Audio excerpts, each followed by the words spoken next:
con Pau O'Malley. Ratoncito le gusta danza cuando estudio en la escuela. Pajarita se cubre botín cuando visita a su abuela. Si necesita una amiga, debe hablar con Ratoncito. Si quieres ser mi amante, debe ser alta y delgadita. Lunes, martes, ratones, pez. Miércoles, jueves, todo. Hello, मैं हूं अव्वल। आप समझ ही गए होंगे कि मैंने ये क्यों लगाया है, बुरी नज़र से बचने के लिए। वैसे इस बात को मैं इंग्लिश में कैसे कहूँगा कि मैंने ये नज़र बट्टू बुरी नज़र से बचने के लिए लगाया है। अब आप ये भी नहीं कह सकते कि मैं नज़र वज़र में बिलीव नहीं करता, तो मैं इसकी इंग्लिश क्यों सीखूं? क्योंकि आपको ये तो कहना पड़ सकता है कि मैं नहीं मानता कि नज़र लगने जैसी कोई चीज़ होती है। इसे इंग्लिश में कैसे बोलोगे? सिर्फ यही नहीं, कुछ और ऐसी बातें हैं जो हमारे कल्चर से जुड़ी हुई हैं। बद्दुआ देना, अपशगुन होना, उपाय करना, वगैरह वगैरह, जिनकी इंग्लिश जाने बिना हमारी इंग्लिश इनकम्प्लीट है, अधूरी है ना मजेदार टॉपिक? तो फिर शुरू करते हैं। सबसे पहले देखते हैं सबसे सिंपल वर्ड जो कि शायद आप यूज करते ही होंगे, टच वुड। टच वुड का मतलब है नजर ना लगे। टच वुड इसलिए कहा जाता है क्योंकि यह माना जाता है कि अगर हम किसी काम के होने की उम्मीद कर रहे हैं या किसी की तारीफ कर रहे हैं तो उस वक्त लकड़ी को छूने से, वुड को टच करने से नजर नहीं लगती। कुछ लोग टच वुड बोलते हुए लकड़ी को छूते भी हैं, वुड को टच करते भी हैं, और कुछ लोग सिर्फ बोल देते हैं टच वुड। नजर ना लगे, तुम बहुत खूबसूरत लग रहे हो, you look so beautiful, touch wood. American English में इसे नॉक ऑन वुड कहा जाता है, यानी वुड पर नॉक करना, लकड़ी को खटखटाना। दोनों बातें ऑलमोस्ट सेम हैं, आप दोनों में से कोई भी यूज कर सकते हो। नजर ना लगे, अगले साल मैं अपना घर खरीदने वाला हूं। I am going to buy my own house next year. Knock on wood. अब आगे देखते हैं। जब हम नजर लगने की बात करते हैं तो नजर लगने से हमारा मतलब होता है किसी की बुरी नजर लगना। बुरी नजर को इंग्लिश में कहते हैं evil eye, और बुरी नजर लगने को इंग्लिश में कहते हैं catch the evil eye। English में कैच को सिर्फ क्रिकेट वाले कैच के मतलब से ही नहीं यूज किया जाता, बल्कि कैच को इंग्लिश में कई जगह पे यूज किया जाता है।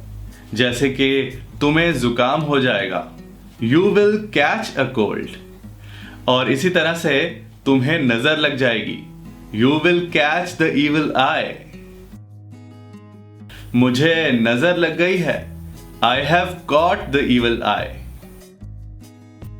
मेरे बिजनेस को किसी की नजर लग गई है, My business has got someone's evil eye. तुम्हें किसकी नजर लग गई है?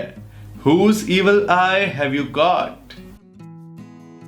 क्या हमें अपनों की भी कभी नजर लगती है?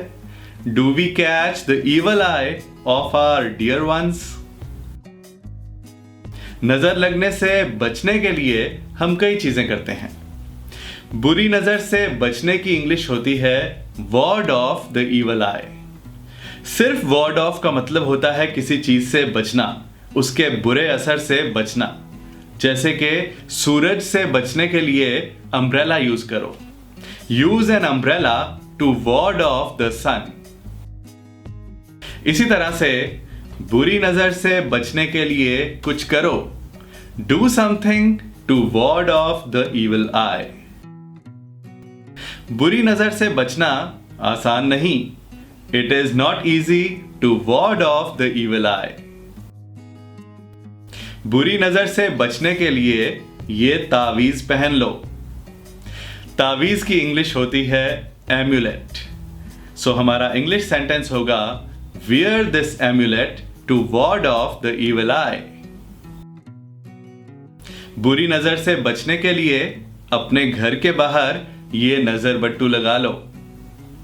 नजर बट्टू को इंग्लिश में कहते हैं charm. Hang this charm outside your house to ward off the evil eye. आपने मार्केट में ऐसी चीजें देखी होंगी जिन्हें घर या दुकान में लगाना अच्छा माना जाता है। इन चीजों को कहते हैं गुड लक चार्म। अब नजर लगना होता है कैच द इवल आई, नजर से बचना होता है वॉर्ड ऑफ द इवल आई। पर अगर नजर लग जाए तो नजर उतारना, इसे इंग्लिश में बोलते हैं कास्ट ऑफ द इवल आई। यहां कास्ट के साथ ऑफ लगाना जरूरी है। अगर आप कास्ट के साथ ऑफ नहीं लगाते तो सेंटेंस का मीनिंग चेंज हो जाएगा। सिर्फ कास्ट का मतलब, यानी अगर आप कहते हो कास्ट द इवल आई तो इसका मतलब हो जाएगा बुरी नजर लगाना, और अगर आप बोलते हो कास्ट ऑफ द इवल आई तो इसका मतलब हो जाएगा बुरी नजर उतारना। मेरी कार को नजर मत लगा देना, don't cast the evil eye on my car. अजनबी लोग तुम्हें नजर लगा देंगे, strangers will cast their evil eye on you. So आप समझ गए ना कि नजर लगाने वाला आप पर अपनी इवल आई कास्ट कर रहा है। अब या तो आप उसकी नजर को रोक दोगे, उसकी इवल आई को वॉर्ड ऑफ कर दोगे, या फिर आपको नजर लग जाएगी, आप उसकी इवल आई कैच कर लोगे। अगर इवल आई कैच कर ली तो फिर नजर उतारनी पड़ेगी, इवल आई को कास्ट ऑफ करना पड़ेगा। वो आदमी बुरी नजर उतार सकता है, that man can cast off the evil eye. बुरी नजर उतारने के लिए हमें क्या करना चाहिए? What should we do to cast off the evil eye? अगर हमें कहना हो बुरी नजर उतारने के लिए क्या उपाय है, यह मैंने वर्ड यूज किया उपाय, जिसे हम टोटका भी बोलते हैं, नुस्खा भी बोलते हैं। इन सब का मतलब एक ही है और इसे इंग्लिश में कहते हैं रेमेडी। बुरी नजर उतारने का क्या उपाय है? What is the remedy to cast off the evil eye? कुछ और सेंटेंसेस। क्या आप बुरी नजर में विश्वास रखते हो? बुरी नजर में यकीन रखते हो? Do you believe in the evil eye? मैं नहीं मानता कि बुरी नजर जैसा कुछ होता है। I don't believe that there is something like the evil eye. वैसे आपको क्या लगता है कि वेस्टर्न कंट्रीज में भी बुरी नजर को माना जाता है? बहुत सारे कल्चर्स बुरी नजर को नहीं मानते, जैसे कि अमेरिकन लोग, वो बुरी नजर को तो नहीं मानते, पर ऐसी ही एक और चीज को मानते हैं जिसे हम मनहूसियत कहते हैं, यानी काम का बिगड़ना। मनहूसियत को इंग्लिश में कहते हैं जिंक्स। जिस तरह से हम कहते हैं कि नजर मत लगा देना, डोंट कास्ट द इवल आई, इसी तरह से वो लोग कहते हैं कि इसे मनहूस मत कर देना, डोंट जिंक्स इट। और जो चीज मनहूस हो जाती है उसे इंग्लिश में कहते हैं जिंक्स्ड। जैसे कि किसी घर में जो भी किराएदार आता है उसका कुछ ना कुछ नुकसान हो जाता है, तो हम कहते हैं कि ये घर मनहूस है, दिस हाउस इज जिंक्स्ड। किसी क्रिकेट ग्राउंड में जो भी टीम बाद में बैटिंग करती है वो हार जाती है, तो हम कहते हैं कि ये क्रिकेट ग्राउंड मनहूस है, दिस क्रिकेट ग्राउंड इज जिंक्स्ड। अब अगर किसी दिन उसी ग्राउंड में आपकी फेवरेट टीम की बैटिंग बाद में आ जाती है, तो आप चाहोगे कि आपकी टीम जीत जाए, वो क्रिकेट ग्राउंड से जुड़ी मनहूसियत को तोड़ दे। तो आप कहोगे कि मैं उम्मीद करता हूं कि हमारी टीम इस ग्राउंड से जुड़ी मनहूसियत को तोड़ देगी। I hope our team will break the jinx of this ground.